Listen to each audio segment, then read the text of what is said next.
Well, that was the sound that Northwest Ohio and Southeastern Michigan were very familiar with earlier this week, but it's something my guest this afternoon is also very familiar with because he has made a decision to chase these storms, to find where they are, and to look for the big ones out there. Brandon Kopic joining us today. He is a member of, I guess, what has become, well, not only Toledo Trackers, but also Ohio Storm Chasers.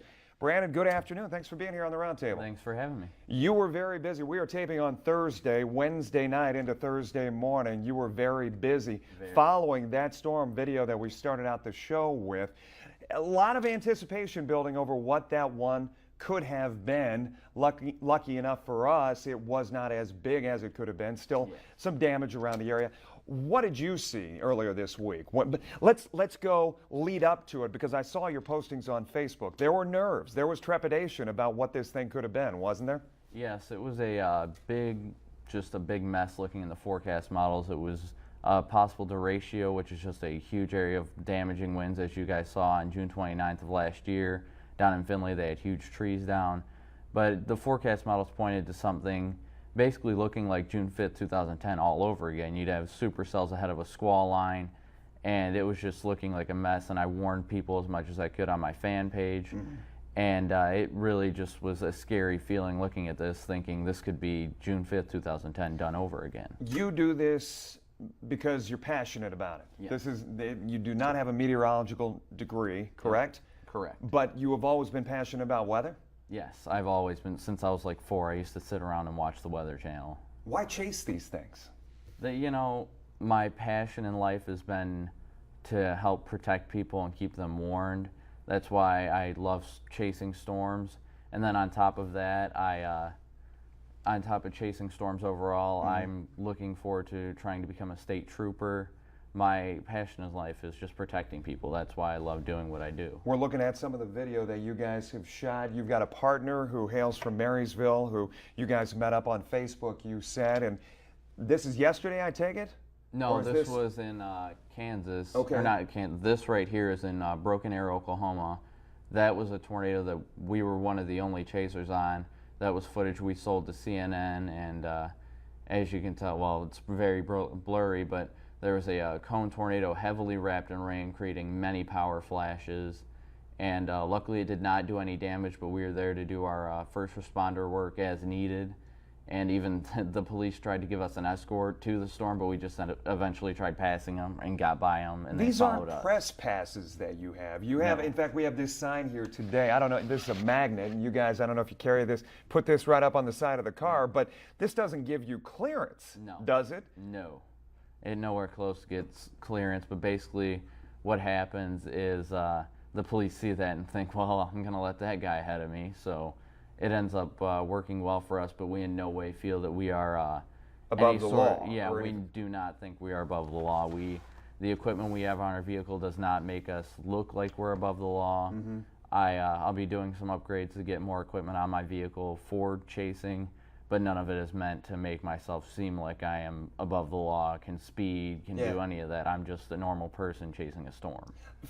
I guess from a layman's perspective, even though you have really invested a lot of time in looking into this, going back to earlier this week and what we saw, the possibility of that straight line wind issue, and you guys started looking at, how do you plot? How do you gauge where you're going to be? Do you get ahead of the storm? Do you get behind it? How does it work? Well, typically a couple days beforehand we get a look at the forecast models. A couple days beforehand you want to look at the North American model, the NAM, and typically we just look at a composite of ingredients, see what they're saying, and then we will look at forecast soundings, see what they're looking like, and typically on that we'll figure that out where we want to target.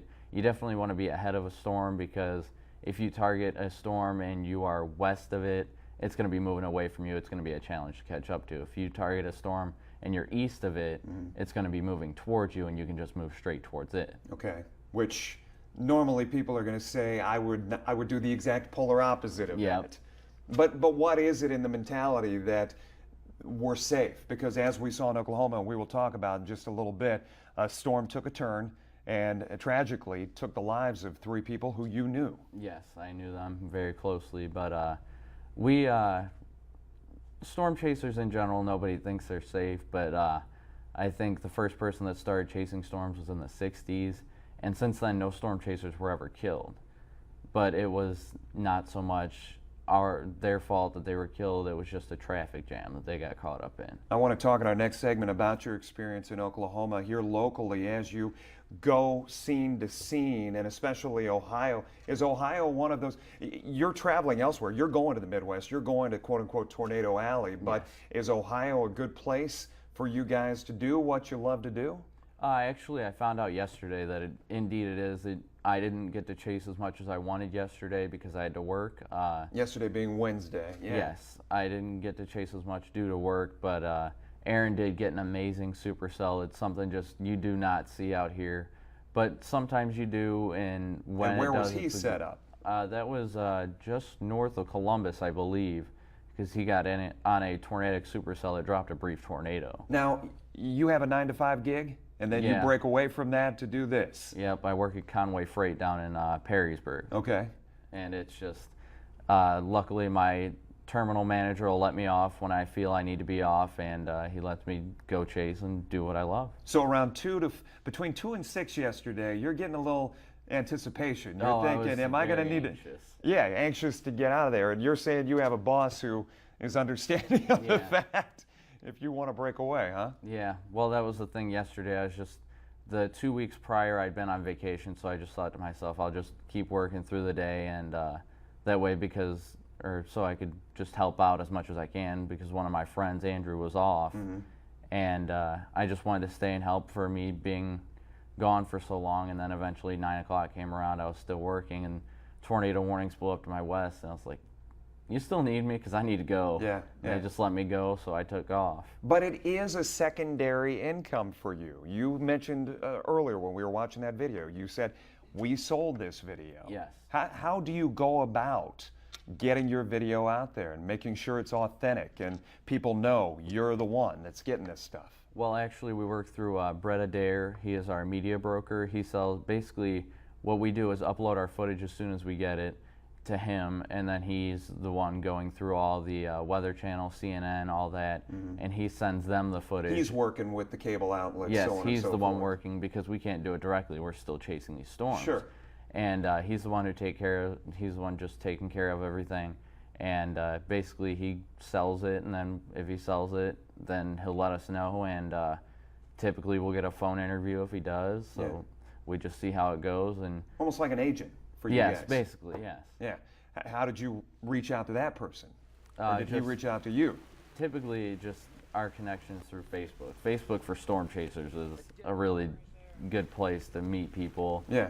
And it's just, we're friends for a while, and he actually recently just became a media broker. So he decided he'd bring us on because he's fairly new to it. But he's actually doing an amazing job, and he's already climbed to the top of the list of one of the best ones out there. I know my audience is sitting there at home thinking, okay, Jeff, ask him how old he is and what his parents think about all of this. Do you have brothers and sisters who say you're crazy? Yeah, well, basically, I'm 19. I'm really shocked that when I got my license, my parents let me go on my first chase. My dad let me go out on one on May 7, 2010 in Defiance. We didn't end up getting a tornado, but it was close. I do have 3 sisters, and yeah, sometimes they do think I'm crazy, but when stuff happens, they always text me to make sure I'm okay, and they ask what's going on. Yeah, you're older, you're right in the middle. I'm the youngest of you're my whole You're the family. baby. Yep, I'm the baby of the family. And mom and dad and sisters are allowing this, huh? Yep, they don't have a choice. But they obviously are concerned of your safety, as you said, Yes. making sure that they're keeping in contact with you. You supplied her, I wanted to grab some pictures before you came in here, some of the footage that you guys are grabbing as you go out. I want to show those to our audience, if we can go to those and just kind of talk through exactly what you guys are seeing as you go out here. You're picking your spots, so on and so forth. Talk me through this one. Well, I believe that's Aaron's photo. I was right there with him. That was Bennington, Kansas. That tornadic supercell actually stayed stationary for over an hour. That tornado in that photo did not move for an hour, and it just sat over there. It got an EF4 rating, but one of the DOWs, a Doppler on wheels, basically a radar on wheels, actually measured 267 mile-an-hour winds, which is EF5, but they could not put that into the category because it was technically a radar, not an actual measurement. And it doesn't go any higher. That's Yeah. where it maxes out right now as EF5, far as EF5. yes. They can be 300 miles per hour. Yeah, but it's still EF5. Exactly. I don't know if we have some other pictures we can go to there. You guys in the foreground, or Yes, that's me with the orange band. That's after I got crushed with the door.